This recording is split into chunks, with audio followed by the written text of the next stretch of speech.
más cordialmente bienvenidos a la lección número 3 de nuestra materia Doctrina Bíblica Básica en 52 lecciones, o como aparece allí en la portada de sus estudios, Doctrina Bautista en un año.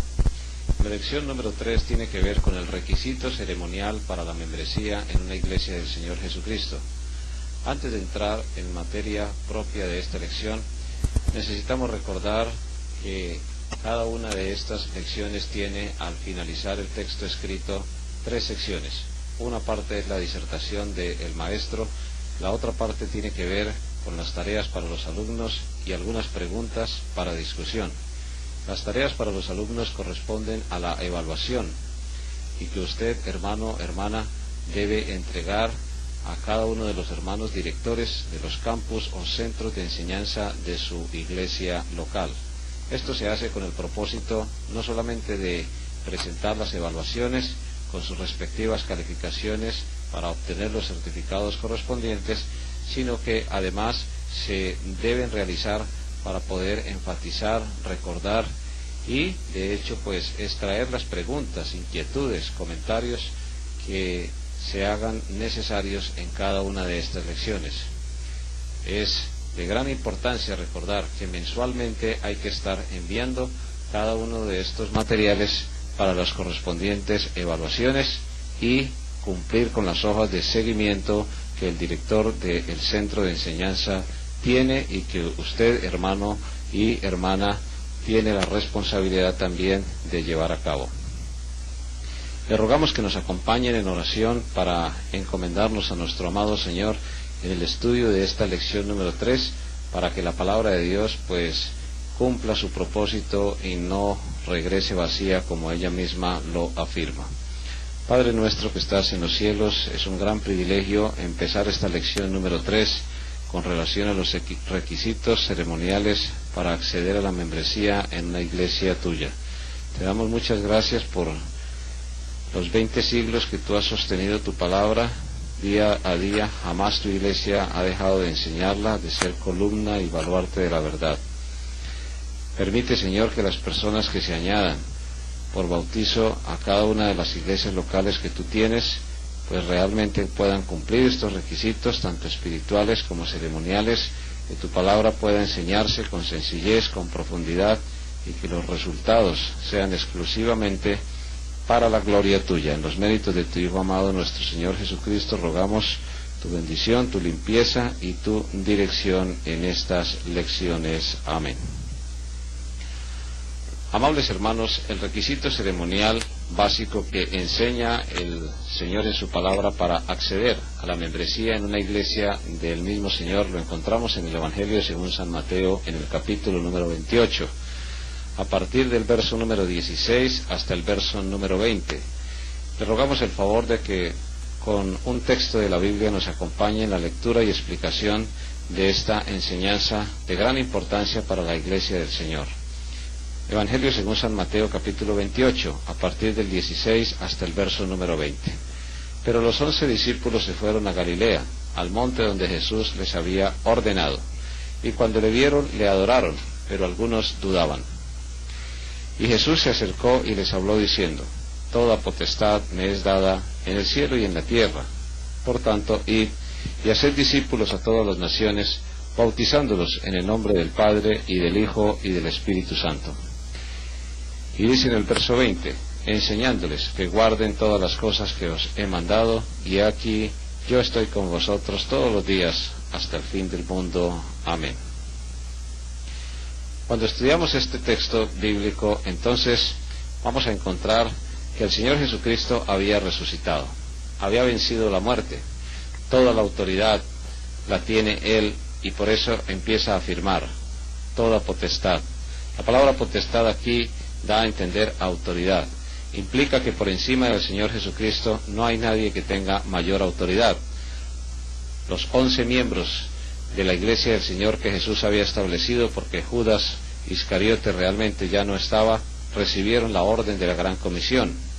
Si Jesús afirma toda potestad me es dada en el cielo y en la tierra, está afirmando que la autoridad la tiene Él, pero que en la expresión, en el verso 19, por tanto id, la conjugación del verbo Id ahí en el griego significa mientras vamos. Mientras en la iglesia del Señor estamos las personas llamadas aparte por Él.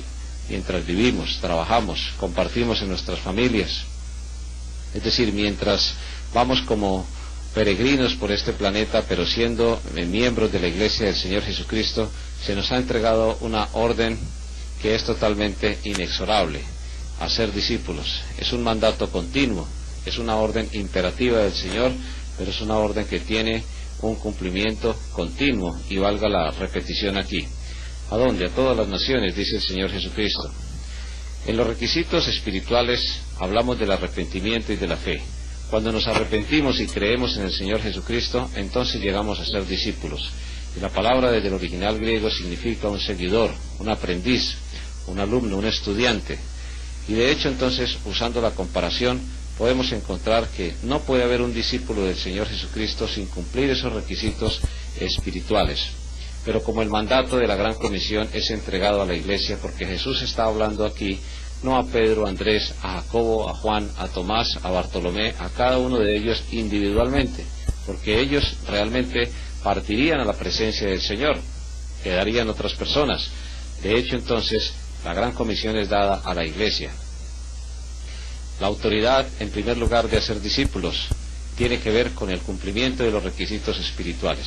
Un verdadero discípulo de Jesús se ha arrepentido, ha creído en el Señor Jesucristo y ha recibido por gracia la salvación.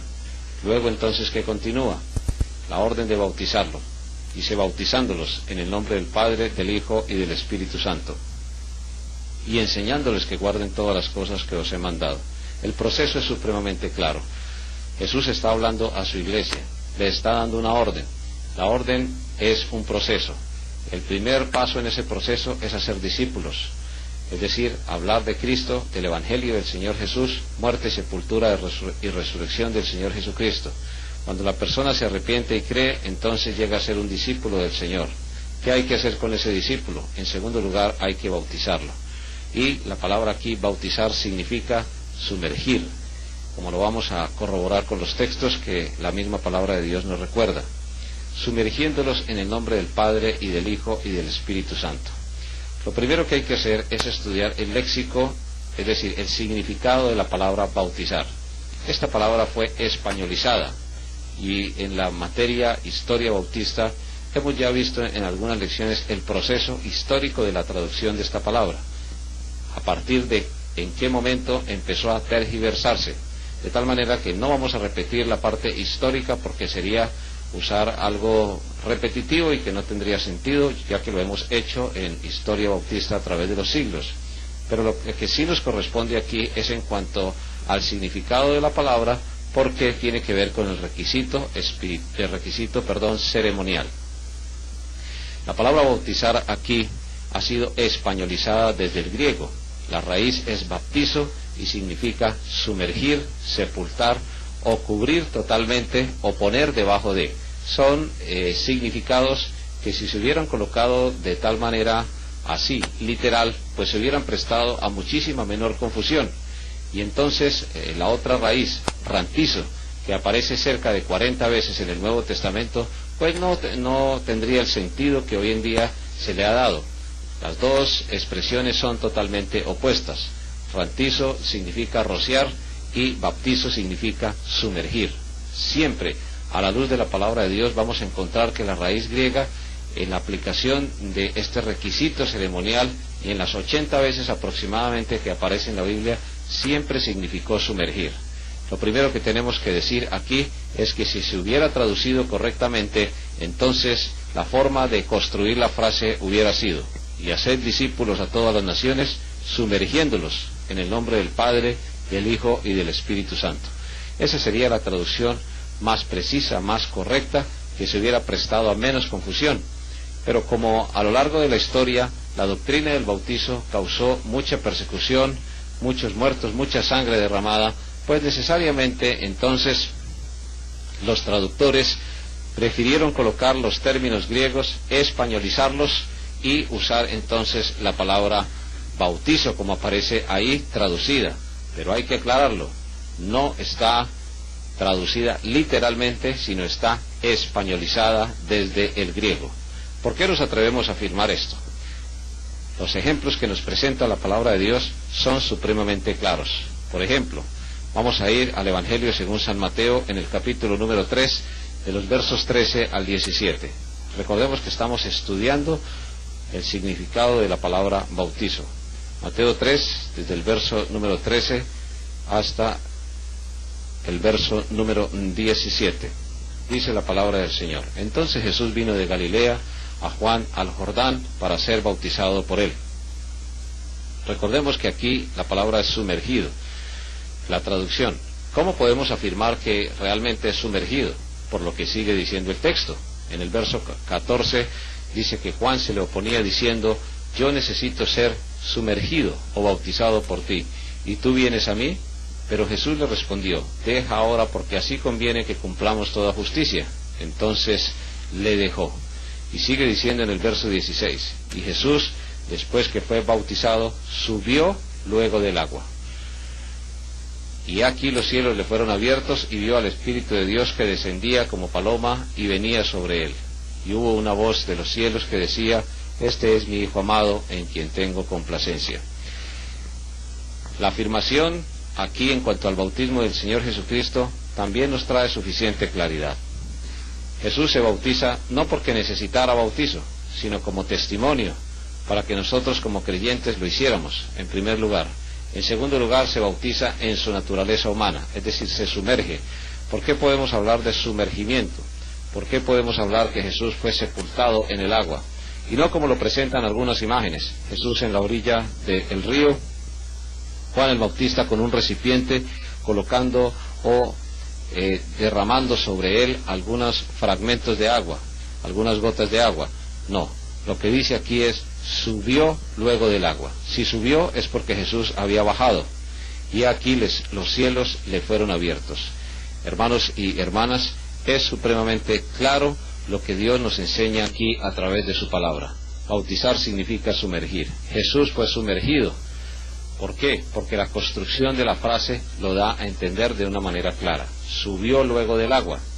Si subió es porque había bajado, es decir, no tiene sentido que Jesús hubiera subido del agua si sencillamente se hubieran colocado unas gotas o unos pocos elementos de agua sobre su cabeza o sobre su cuerpo. El bautismo del Señor Jesucristo, el sumergimiento del Señor Jesucristo es aquí presentado de una manera contundente. Mis hermanos y mis hermanas, en el bautismo de los 3000, en Hechos capítulo 2, verso número 41, encontramos otra prueba también. Vamos allí mismo a nuestras Biblias, por favor, al libro de Hechos de los Apóstoles, en el capítulo 2, en el verso número 41. En ese texto vamos a comprobar también que la palabra bautizar, recordemos que estamos estudiando el significado etimológico de la palabra bautizar. Hechos capítulo 2, en el verso número 41, dice la palabra del Señor: así que los que recibieron su palabra fueron bautizados, y se añadieron aquel día como 3000 personas. Una vez más está dando a entender que la palabra bautizar aquí significa sumergir.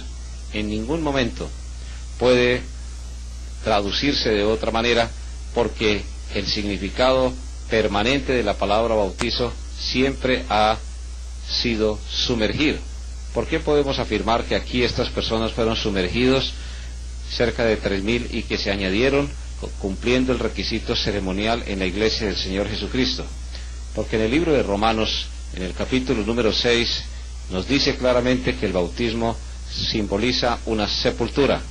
Libro de Romanos capítulo número 6, en el verso número 4: porque somos sepultados juntamente con él para muerte por el bautismo, a fin de que como Cristo resucitó de los muertos por la gloria del Padre, así también nosotros andemos en vida nueva.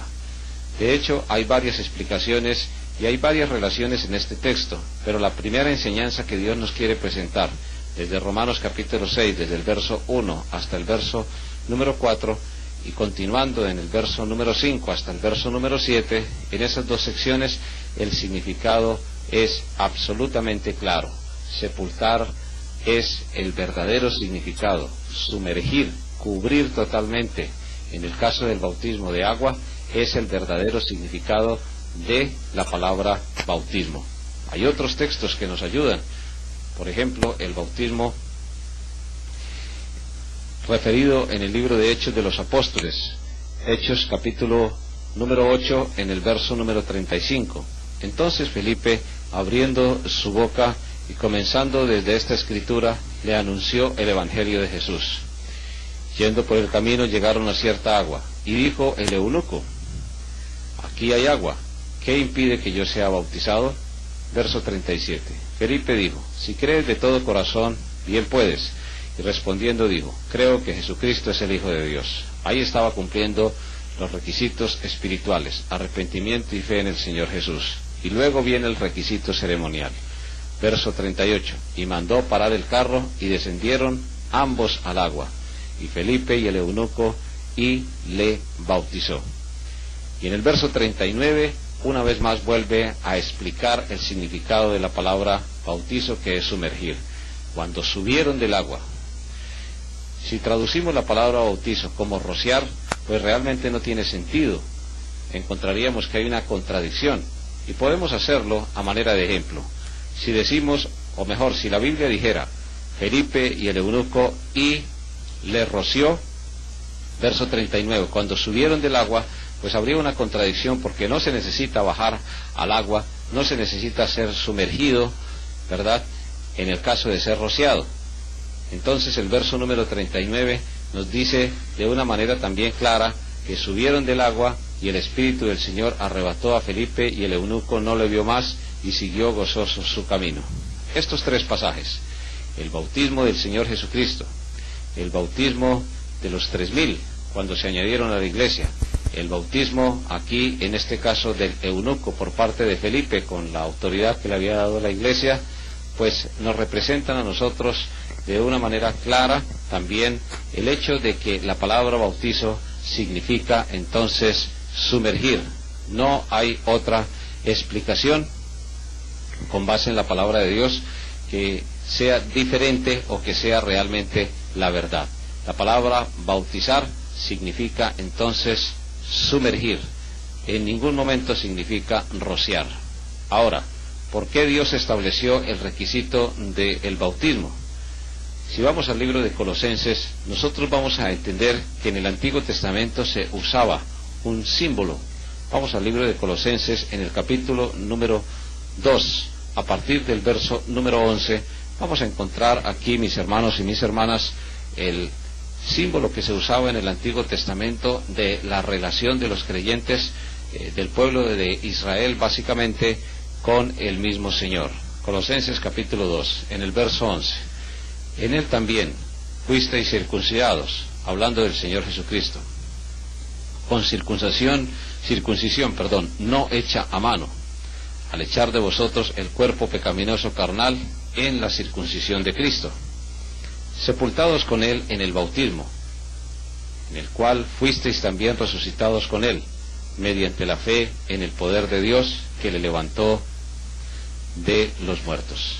Aquí hay un texto supremamente claro.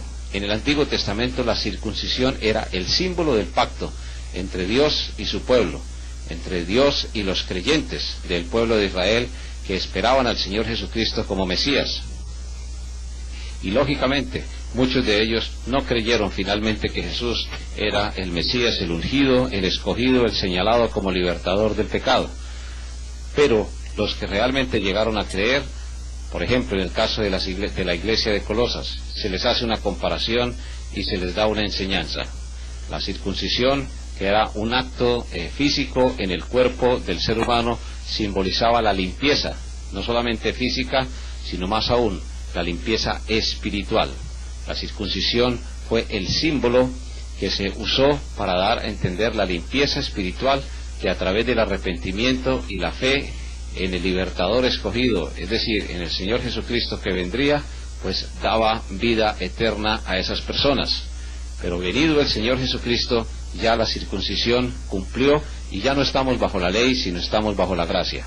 Resumiendo entonces la enseñanza de la palabra de Dios, en el Antiguo Testamento se usó la circuncisión como un símbolo del creyente, entre el mismo creyente y el Señor, el Dios Todopoderoso. En el Nuevo Testamento, bajo la gracia, entonces la circuncisión ya es reemplazada por el bautismo. Es lo primero que se nos enseña aquí. Lo segundo que se nos enseña, y de una manera también supremamente clara, es que la palabra bautizar, una vez más, el acto, el requisito ceremonial, debe hacerse sumergiendo, es decir, sepultando. El texto no puede ser más claro. En el verso 12 dice, sepultados con Él, en el bautismo en el cual también fuisteis resucitados con Él. En otras palabras, Dios no es ajeno a la manera como aprendemos los seres humanos. Nosotros aprendemos a través de símbolos.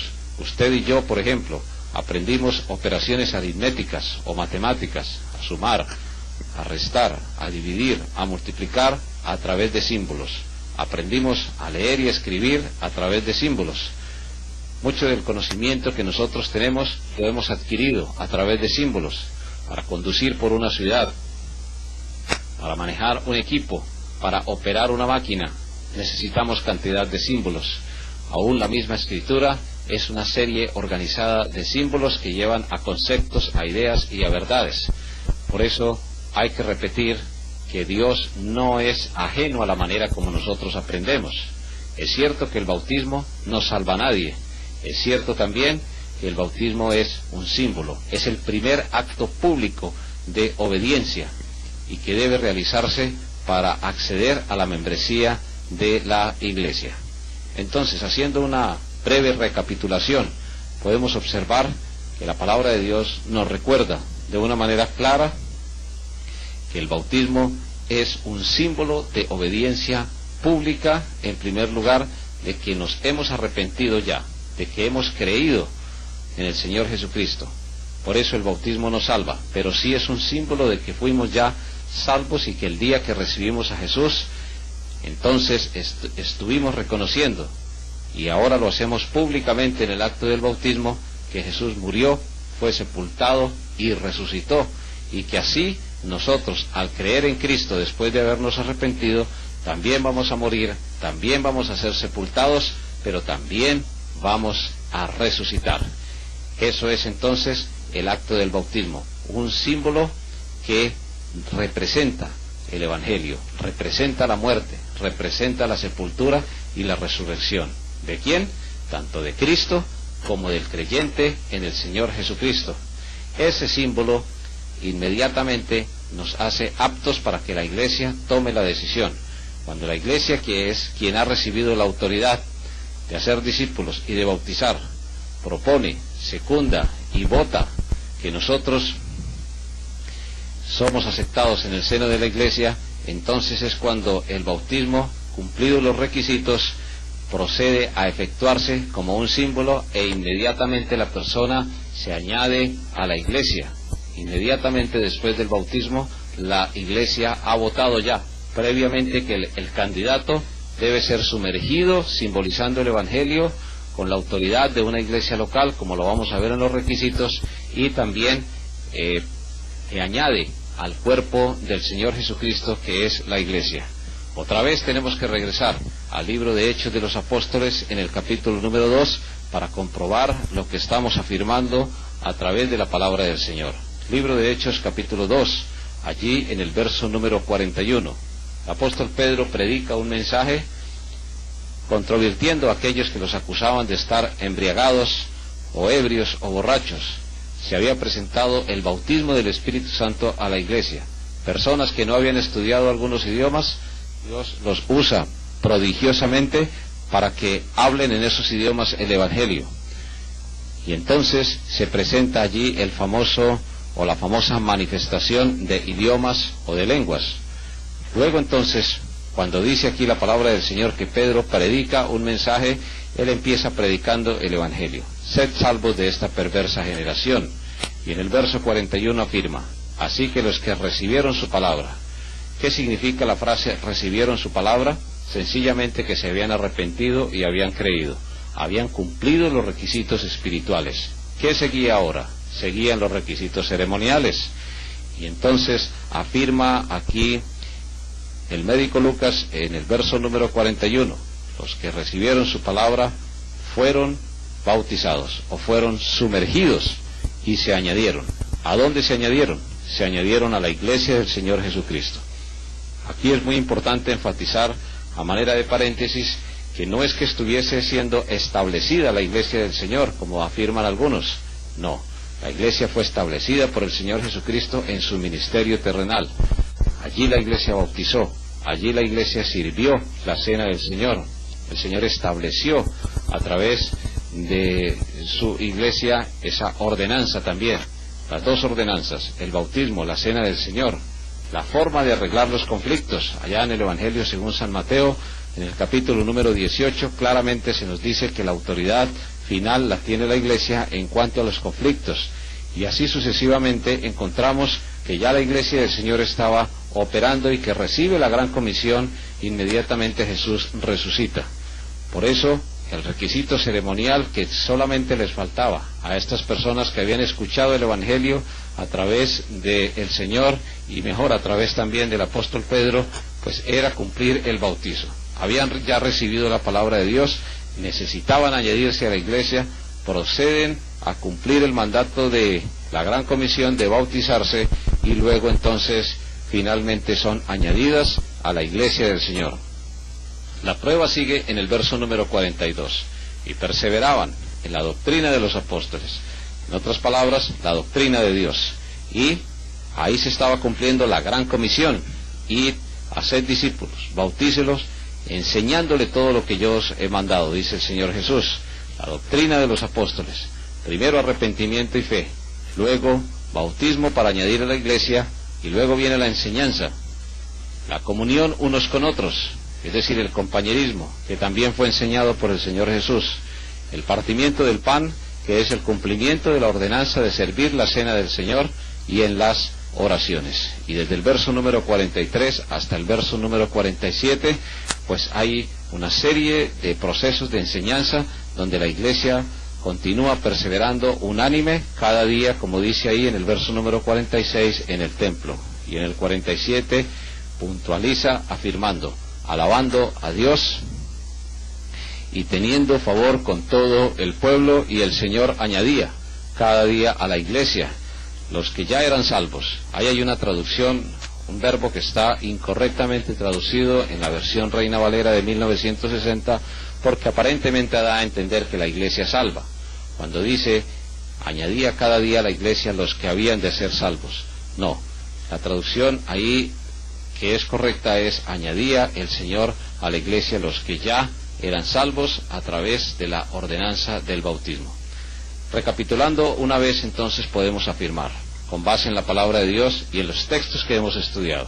Número 1, la palabra bautizar ha sido españolizada y significa desde el griego sumergir en la raíz baptizo, que es diferente a la raíz rantizo. En segundo lugar, el bautismo es un símbolo, es un acto público de obediencia. Dios no es ajeno a la forma como aprendemos los seres humanos. Aprendemos a través de símbolos. Todas las operaciones, tanto matemáticas como lenguaje, y muchas enseñanzas que necesitamos para adaptarnos a nuestra vida diaria, lo hacemos a través de símbolos. En tercer lugar, podemos recordar que en el Antiguo Testamento el símbolo fue la circuncisión.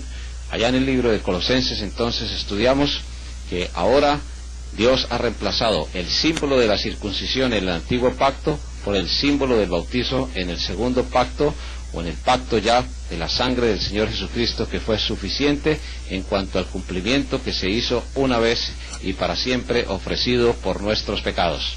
Ya no es necesario circuncidar como símbolo, sino el requisito ceremonial es el bautizo. Y por último entonces estudiamos que ese requisito, cuando se cumple adecuadamente, sirve para que la persona sea añadida a la iglesia del Señor Jesucristo. En los textos que tenemos allí de la lección número 3 es importante resaltar lo que nos dice en cuanto a las preguntas para discusión. Ya hemos visto el significado del término bautizo y lo hemos diferenciado de lo que es el rociamiento. Ahora vamos a los 4 requisitos básicos que menciona la Biblia en cuanto al requisito ceremonial del bautizo. El primer requisito entonces es que la persona realmente se haya arrepentido y haya creído en el Señor Jesús. La lección anterior fue suficientemente amplia en el cumplimiento de estos requisitos, pero si vamos al pasaje de la Gran Comisión, pues podemos ver que la Biblia no se contradice en ningún sentido. Hay total armonía.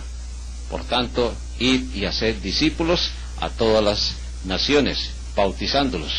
El primer requisito es ser un discípulo del Señor Jesucristo, cumplir esos requisitos espirituales, valga la redundancia. El segundo requisito es como un acto público de obediencia. En ninguna parte de la palabra de Dios encontramos que el bautismo salve, y el texto que se usa para tratar de comprobar que el bautismo en determinado momento tiene algún mérito para la salvación, lo encontramos en el Evangelio según San Marcos en el capítulo número 16. Algunos afirman que desde el verso 15 el Señor Jesucristo está diciendo, Marcos capítulo 16, verso 15, y les dijo, id por todo el mundo y predicad el Evangelio a toda criatura. El que creyere y fuere bautizado será salvo, mas el que no creyere será condenado. Aquí hay que aclarar que el Señor Jesucristo no solamente nos salva de la condenación, nos salva también de las malas decisiones en nuestra vida. Jesús es un Salvador supremamente suficiente. Es suficiente Salvador en el sentido de que no solo es la condenación, o mejor, es de la condenación que nos libra, sino también de una vida de perdición. En el verso 16 está hablando, el que creyere y fuere bautizado será salvo, pero lo puntualiza al terminar el verso cuando dice, mas el que no creyere. Es realmente la incredulidad la que procede de un corazón endurecido, la que procede de un corazón no arrepentido, lo que lleva a la persona a la condenación eterna, valga la redundancia. Y sigue diciendo ahí la palabra del Señor, y estas señales seguirán a los que creen. Desde el verso número 17 hasta el verso número 20 se nos hablan de las señales de apóstol, del ministerio del apostolado, que era confirmada la palabra de Dios que predicaban los apóstoles y era confirmado su ministerio. Lo comprueba al terminar el verso 20 diciendo, y confirmando la palabra con las señales que la seguían. No había otra forma de confirmar la palabra de Dios sino a través de las señales apostólicas. Muerto el último apóstol, se predica el Evangelio y la fe viene por el oír por la palabra de Dios, y ya no se necesitan ninguna de estas señales milagrosas. Pero lo que Dios quiere aquí resaltar es que es la falta de fe lo que trae condenación al ser humano. Hay muchos ejemplos suficientes en la Biblia para demostrarnos que hubo personas que nunca se bautizaron y que realmente fueron hijos de Dios. El mismo Nicodemo mostró frutos allá en la sepultura del Señor Jesucristo de un hombre creyente. María Magdalena, no existe un registro escrito que nos atestigue o que nos demuestre que en algún momento María Magdalena fue bautizada bajo la autoridad de una iglesia del Señor Jesucristo. Y así podríamos citar otros casos. Uno de los más contundentes, el ladrón en la cruz, cuando ve al Señor Jesucristo muriendo por sus pecados, le dice, acuérdate de mí cuando vengas en tu reino. Y Jesús entonces le dice, de cierto te digo que hoy estarás conmigo en el paraíso. Ese personaje en ningún momento se bautizó, no tuvo la oportunidad de hacerlo, no tuvo en determinado momento la participación de la ordenanza del bautizo, pero Jesús le aseguró la vida eterna porque se había arrepentido y había creído. Podríamos citar muchos otros textos que nos demuestran a nosotros que el bautismo en ningún momento sirvió para salvación. Eso sí, sirve como un símbolo de que somos salvos y proclama el Evangelio de una manera, valga la redundancia, simbólica. Entonces, el primer requisito es que la persona se haya arrepentido y creído, que sea un verdadero símbolo, o mejor, que sea un verdadero discípulo del Señor Jesús. El segundo requisito es que se haga como un acto público de obediencia, mencionando la fórmula en el nombre del Padre, del Hijo y del Espíritu Santo. El Padre planea, el Hijo ejecuta y el Espíritu Santo sustenta. Y con base en esa afirmación y en esa fórmula, entonces debe efectuarse el bautizo. El tercer requisito que nos menciona también la palabra del Señor, entonces tiene que ver, mis hermanos y mis hermanas, allí en la misma Gran Comisión. Regresemos al Evangelio según San Mateo. Primer requisito, que la persona verdaderamente sea salva. El segundo requisito, que sea como un acto público de obediencia. El tercer requisito, que sea sumergiendo a la persona en la fórmula del Padre, del Hijo y del Espíritu Santo. Ya hemos explicado con suficiente claridad que la palabra bautizar significa en todos los léxicos antiguos griegos sumergir. Si una persona se sumerge, se debe sumergir en la fórmula del Padre, del Hijo y del Espíritu Santo.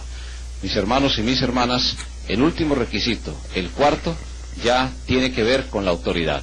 Y es uno de los requisitos que más se ignora.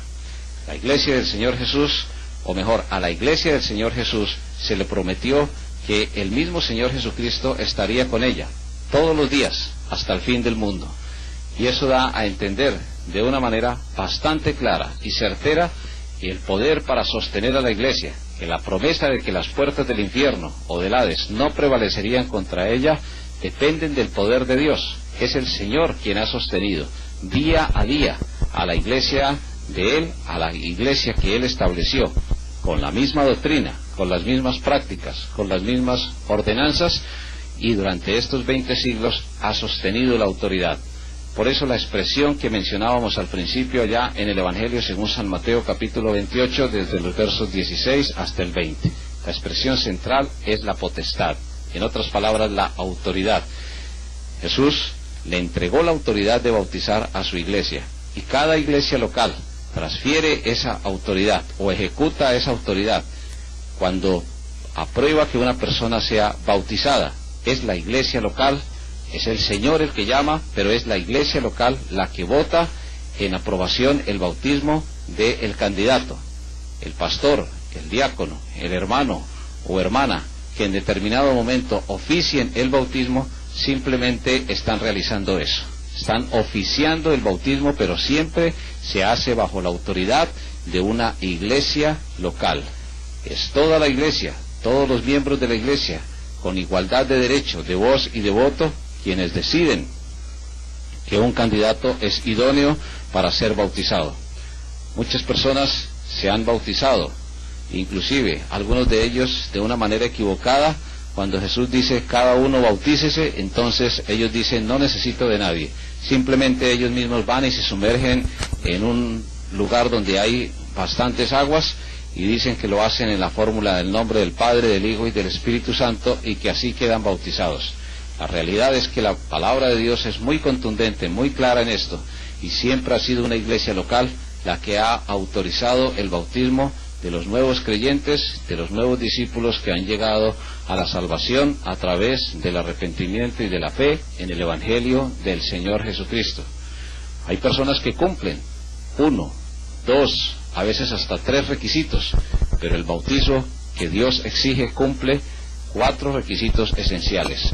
Y el texto que nos sirve, una vez más, lo encontramos allá en el libro de Romanos, en el capítulo número 6, donde el Señor sigue afirmando a través de su palabra. Romanos capítulo 6. A partir del verso 1 nos dice la Biblia: ¿qué pues diremos? ¿Perseveraremos en el pecado para que la gracia abunde? Y la respuesta también es muy clara. En ninguna manera, dice el verso 2. Romanos 6:2. Porque los que hemos muerto al pecado, ¿cómo viviremos aún en él? ¿No sabéis que todos los que hemos sido bautizados?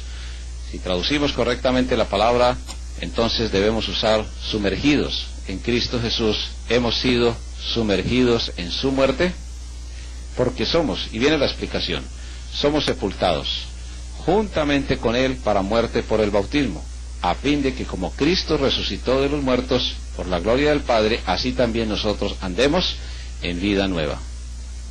Porque si fuimos plantados juntamente con Él en la semejanza, y ahí está la explicación de que el bautismo es un símbolo. ¿Semejanza de qué? La Biblia habla de la semejanza de su muerte, así también lo seremos en la de su resurrección. Verso 6, sabiendo esto, que nuestro viejo hombre fue crucificado juntamente con él, para que el cuerpo del pecado sea destruido, a fin de que no sirvamos más al pecado. Hermanos y hermanas, el bautismo nos añade como un requisito ceremonial, o cumpliendo un requisito ceremonial a la iglesia, como un símbolo de que andamos ya en una nueva vida. La palabra de Dios es supremamente clara. El que está en Cristo, nueva criatura es. Las cosas viejas pasaron, he aquí todas ya son hechas nuevas. Eso es lo que se simboliza en el acto público del bautismo. Pero eso sí, hay que tener en cuenta que los 4 requisitos esenciales. Número 1, un verdadero creyente en el Señor Jesucristo después de haberse arrepentido. Número 2, como un acto público de obediencia. Número 3, sumergido en el nombre del Padre, del Hijo y del Espíritu Santo. Y número 4, bajo la autoridad de una iglesia que pueda trazar su origen desde Cristo hasta nuestros días. Esos 4 requisitos son los que menciona la palabra del Señor en cuanto a este requisito ceremonial. Por último, queremos mencionar las preguntas para discusión. ¿Por qué los bautistas no aceptamos el bautismo ni metodista ni campbelista? ¿Qué hace falta en esas formas? En algunas de esas formas hace falta la autoridad de la iglesia. En otras hace falta o se ha cambiado el propósito. Muchas personas creen firmemente que cuando se bautizan se salvan. Realmente, si pudiéramos aplicar agua al ataúd de una persona y la persona se levantara de entre los muertos, podríamos en determinado momento creer que entonces sería el bautismo lo que salvaba. Pero nosotros sabemos que la Biblia nos dice que sin derramamiento de sangre no se hace remisión de pecados. Es la sangre del Señor Jesucristo la que nos ha limpiado. Ya no es la sangre del sacrificio, ni del cordero, ni de los machos cabríos, ni de ninguno de los animales que se ofrecieron en el Antiguo Testamento, que cubrían los pecados y que apuntaban, que simbolizaban el sacrificio de Cristo. Siempre que una persona estudie la doctrina del bautizo, debemos preguntarnos, ¿cumplimos los requisitos, los 4 requisitos básicos que enseña la palabra de Dios en cuanto al bautismo? Por eso es que en una verdadera iglesia del Señor, cuando una persona llega y dice, yo ya me he bautizado, inmediatamente debemos recurrir a la palabra de Dios y a confrontar cada uno de estos requisitos, porque de lo contrario, la iglesia empezará a recibir bautismos extraños y empezará también a exponerse a la contaminación de la doctrina, ya no solo del bautismo, sino de otras tendencias, o mejor, de otros vientos de doctrina, como lo menciona la palabra del Señor. Mis hermanos y mis hermanas, no hay derecho para cambiar la doctrina del bautismo del Señor Jesucristo. Estamos muy agradecidos que usted, hermano, que usted, hermana, nos haya podido acompañar, y recordamos una vez más las tareas, los bosquejos, las preguntas para responder, las inquietudes, porque esto hace parte del proceso de enseñanza de la palabra de Dios. Muchísimas gracias por acompañarnos, que Dios nos bendiga a todos grande y ricamente, y los esperamos para la próxima lección, y que el Señor sea renovando sus bendiciones diariamente en sus vidas, en las nuestras y en su obra.